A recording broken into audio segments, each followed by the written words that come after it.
గణతంత్ర దినోత్సవం. ఇవాళ భారత రాజ్యాంగం మనకు హక్కులు ప్రసాదించినటువంటి రోజు. ఇవాళ భారత రాజ్యాంగం అమల్లోకి వచ్చినటువంటి రోజుగా మనం చెప్పుకుంటూ ఉంటాం 26 జనవరిని. ఈరోజు అత్యంత కీలకమైంది. ఈ భారత భూభాగం మీద ఉన్నటువంటి ప్రతి మనిషికి హక్కులు పంచిచ్చినటువంటి రాజ్యాంగం అమలైనటువంటి రోజు.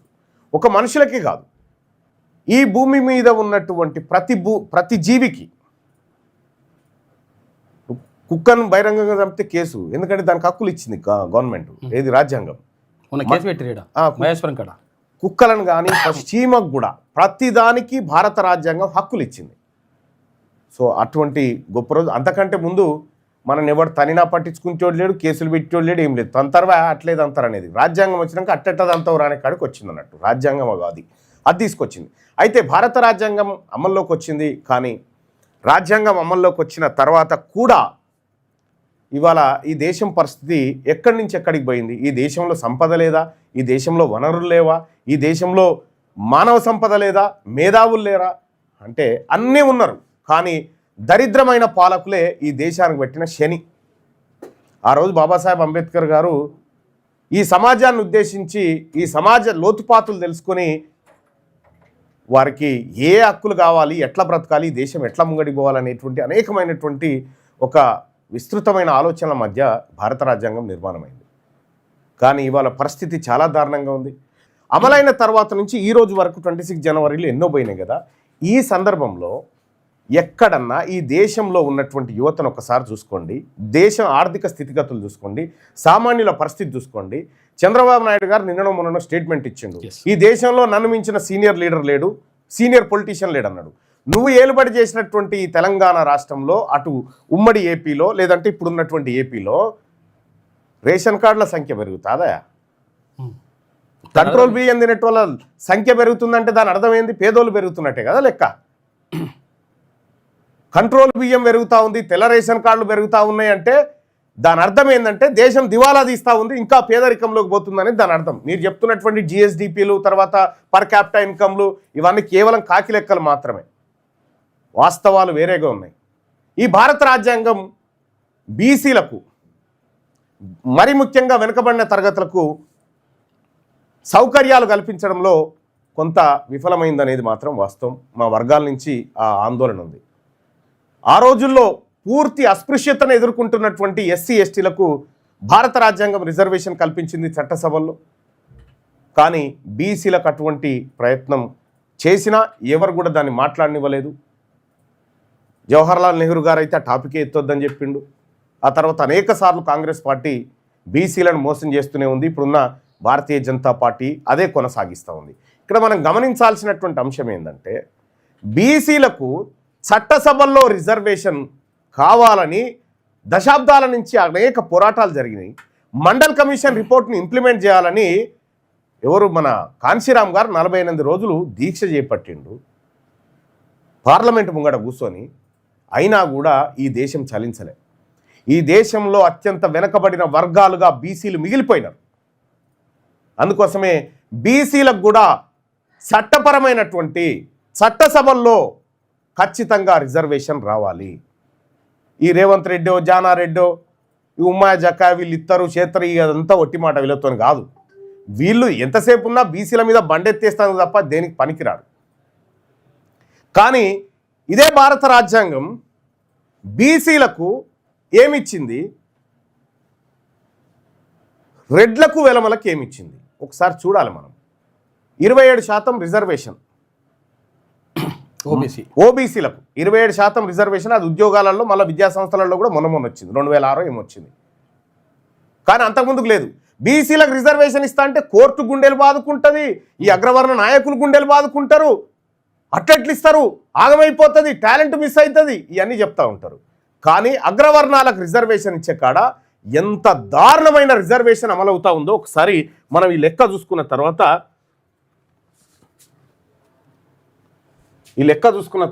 మిగతా చోటికి పోదాం. వీటిలో చేయాలి.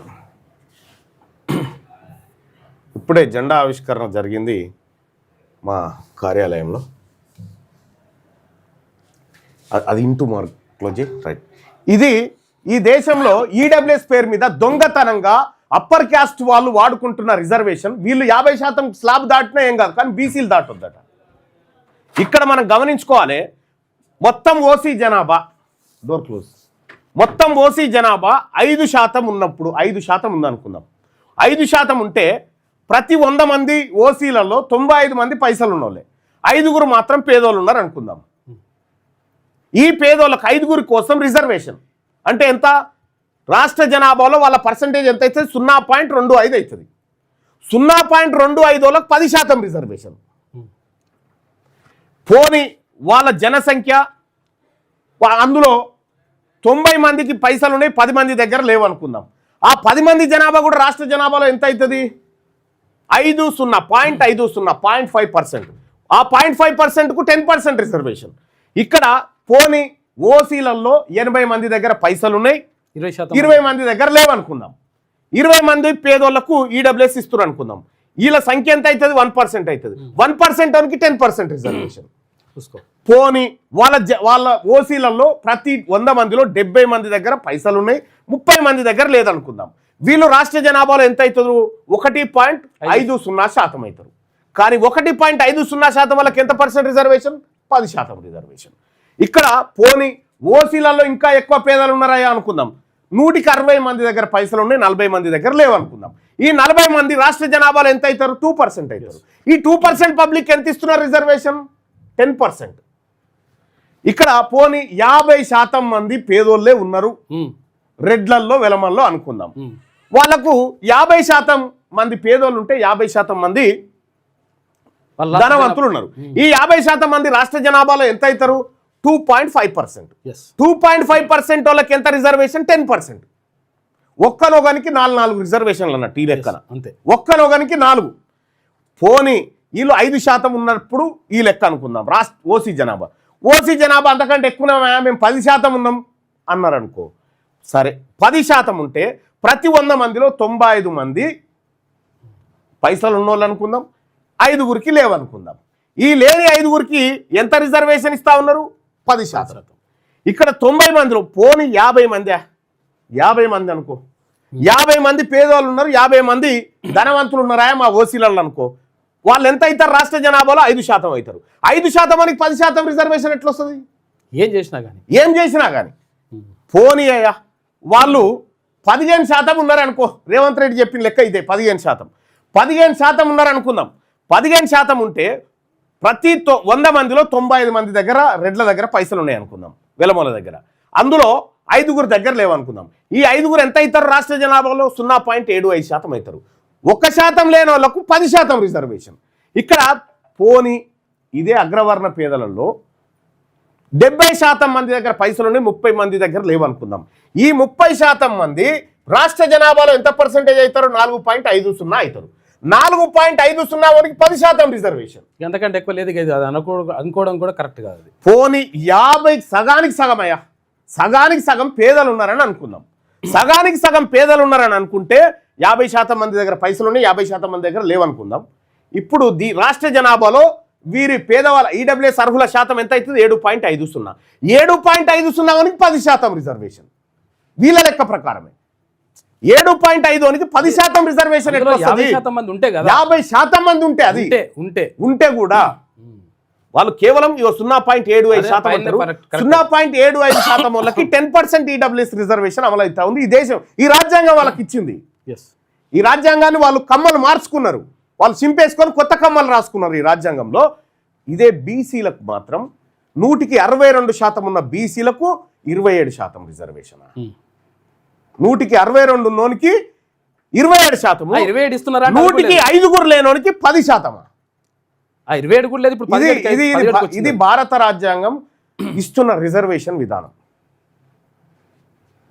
బీసీలారా, ఇన్ని సంవత్సరాలు 76 సంవత్సరాలు గడిచిపోయింది కదా మనకు. ఏది స్వతంత్రం వచ్చి ఏది భారత రాజ్యాంగం అమలైపోయి 76 సంవత్సరాల నుంచి ఈ రోజు వరకు ఏం జరుగుతుందా? 1950 నుంచి ఇగో ఇది వీళ్ళ రిజర్వేషన్ ఫ్యాక్టరు. మనకేమో ప్రతి 10 మంది ఉంటే మనకు ఒక్కరికి రిజర్వేషన్ వస్తుంది. ఈడు ఒక్కడుంటే వానికి 10 రిజర్వేషన్లు. ఎస్, ఇంకో ఇది ఈ దేశంలో అమలవుతున్న రిజర్వేషన్ సిస్టమ్. ఎస్సీ ఎస్టీలకు వాళ్ళ జనాభా దామాషా ప్రకారం భారత రాజ్యాంగం స్టార్టింగ్ లోనే కల్పించింది. వాళ్ళు ఎంత ఉన్నారో వాళ్ళకి కల్పించింది, అయిపోయింది. మరి ఇక్కడ బీసీల విషయంలో ఎందుకు ఇట్లా జరిగింది? ఎందుకంటే బీసీలు ఈ దేశంలో ఈ రాష్ట్రంలో అధికారంలో లేరు కాబట్టి వాళ్ళ గురించి పట్టించుకుంటోడు లేడన్నట్టు. ఇట్లా ఇన్ని రకాలుగా ఇదంతా క్లియర్ డాటా కదా. ఏ పత్రిక అన్నా తెలంగాణ రాష్ట్రంలో కానీ ఈ దేశంలో ఉన్న కొన్ని నేషనల్ మీడియా వేస్తాయి కానీ ఈ తెలంగాణలో ఉన్న ఏ పత్రిక అన్నా ఇగో ఇదిరా జరుగుతున్న అన్యాయం బీసీలకు కానీ ఒక్క పత్రికనన్నా పెట్టిందా? ఎప్పుడన్నా చర్చకు పెట్టిందా? 42% రిజర్వేషన్ బీసీలకు కావాలంటే కోర్టుకు పోయి ఆపిన రెడ్లు మరి ఇది ఎట్లా ఇంప్లిమెంట్ అయింది? అదే కోర్టు వీళ్ళకి ఇయ్యొచ్చు అని చెప్పింది, మనకి ఇయ్యొద్దని చెప్పింది. ఈ కోర్టు ఇది న్యాయం. మనకి ఇయ్యొద్దట, వాళ్ళకి ఇయ్యాలన్నట. వాడు ఒక్కడు కూర్చుంటే 10 బిర్యానీలు పెడతారట, మన వాళ్ళు 10 మంది కూర్చుంటే ఒకటే బిర్యానీ పంచుకొని తినన్నట. ఇగో ఇది వాళ్ళ కథ. ఇది ఈ దేశంలో రాజ్యాంగం కథ. ఈ రాజ్యాంగం ఈ పౌరులకు ఇచ్చినటువంటి హక్కులు, రిజర్వేషన్లు గివి. పన్నులు కట్టాలి. పన్నులు మరి 10 మందిని బీసీలను కూర్చున్నాం, 10 మంది దగ్గర పన్నులు వసూలు చేసిరు. 10 మంది దగ్గర పన్నులు వసూలు చేసిరు. ఎంతమంది పెడుతున్నారు అంటే 10 మందికి పెట్టాం, మేము ఒక్కరికి పెడతాం. మళ్ళా 10 మంది దగ్గర పైసలు వసూలు చేసి ఒక్కరికి బిర్యానీ పెట్టిండ్లా. వాళ్ళేమో ఒక్కడు కూర్చుంటే ఈ 10 మంది పైసలు తీసుకుపోయి వానికి పెట్టిరు. ఇగో ఇది జరుగుతున్నది. ఇవాళ తెలంగాణ రాష్ట్రంలో బీసీ నిరుద్యోగులు చాలామంది అన్న నువ్వు నిరుద్యోగుల గురించి మాట్లాడాలన్నా అంటాడు. నోటిఫికేషన్ల గురించి నోటిఫికేషన్ లేచి వీళ్ళని నోట్లే పోయి అన్న తీసుకపోయి మా వాటా మాకు తేలాలని కొట్లాడుతున్నాం కదా. ఈడబ్ల్యూఎస్ లేకుండా చేయాలి ఈ రాష్ట్రంలో. ఈడబ్ల్యూఎస్ అనేది మోసం, దుర్మార్గం, అనేక రకాల. ఎంత దుర్మార్గం అంటే ఇక చూడ్రి, గతంలో వీళ్ళు ఎవరు యాదవత్రయం కొట్లాడింది మహిళా రిజర్వేషన్కి సంబంధించి వచ్చినప్పుడు మహిళా రిజర్వేషన్ ఆపాలన్నదే పెద్దగా చూపించారు తప్ప అయితే ఆ మహిళలలో మా బీసీ మహిళలు లేరు అని అడిగిరు వాళ్ళు. అవును, మహిళలలో మా బీసీ మహిళలు ఉంటాయి కదా, మాకు రిజర్వేషన్ బరాబర్ మా మహిళలకు కూడా కల్పించండి, అప్పుడే ఈ మహిళా రిజర్వేషన్ అమలు చేయాలని చెప్పారు. అప్పుడు అట్టెట్లయితే అన్నారు. ఇప్పుడు అనుకుంటున్నారు 100% అన్యాయం జరుగుతుంది. రెడ్డి గారు ఉంటే రెడ్డి గారి భార్యనో లేకపోతే ఇక చూడ్రి ఏం జరుగుతుందో చూడ్రి. బీసీలారా, బీసీలకు ఏం జరిగిందో చూడ్రి. ఇది క్లోజ్ చేయన్నా. ఇక చూడ్రి, ఇగో ఇది ఎంత ఈడబ్ల్యూఎస్ ఎంత దుర్మార్గం చూడండి. డబ్బులు ఉన్న అగ్రకుల పేదలు బీజేపీ కాంగ్రెస్ రెండు ఎంత దుర్మార్గంగా రిజర్వేషన్ తెచ్చాయనేది ప్రధానంగా చూస్తే ప్రతి బీసీ బిడ్డకు రక్తం మరిగిపోతుంది. బీజేపీ యొక్క దుర్మార్గం బీసీలకు కొన్ని తరాల్ని వెనక్కి నెట్టుతుంది. ఇగో నీట్ ఎంబీబీఎస్లో All India Institute of Medical Science Mangalagiri cut off మార్కులు చూడ్రి. ఓబీసీలకేమో 1733 ర్యాంకు తర్వాత వస్తే ఇక సీట్ రాలే. అదే రెడ్లకేమో 3000 చదువు రాకపోయినా ర్యాంక్ ఇచ్చి ఉద్యోగం ఏది సీట్ ఇచ్చారు. రెడ్లకు, వెలమలకు, అప్పర్ క్యాస్టులకు అంతా.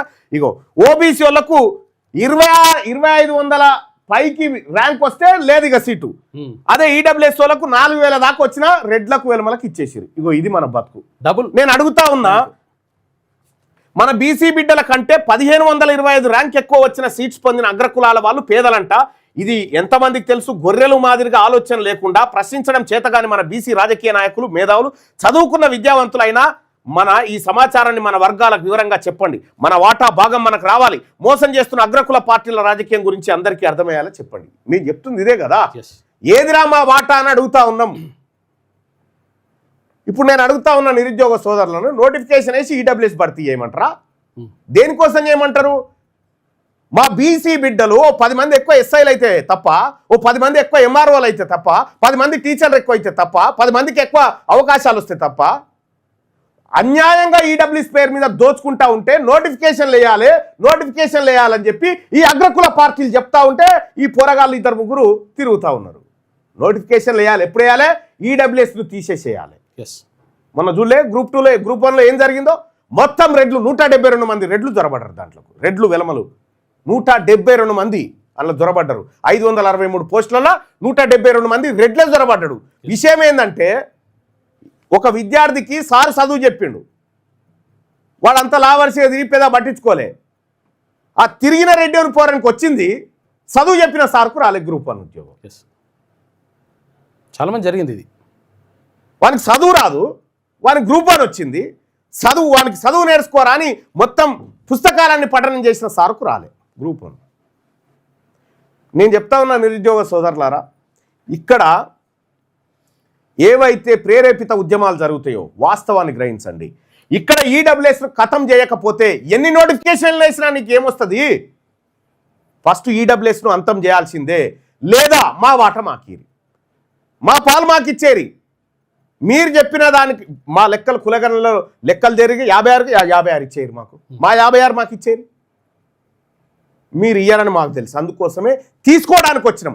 ఇంత అన్యాయం బీసీలకు జరుగుతూ ఉంటే ఇన్ని రకాల, మొన్ననే కదా లెక్కలు చెప్పింది, 11,500 కోట్ల రూపాయలు బడ్జెట్ పెట్టి 2,400 కోట్ల రూపాయలు ఖర్చు పెట్టని దుర్మార్గపు దొంగ అగ్రకుల ప్రభుత్వం ఇదని చెప్పిన కదా, అసెంబ్లీలోనే శాసనమండలిలోనే మాట్లాడి చెప్పిన కదా.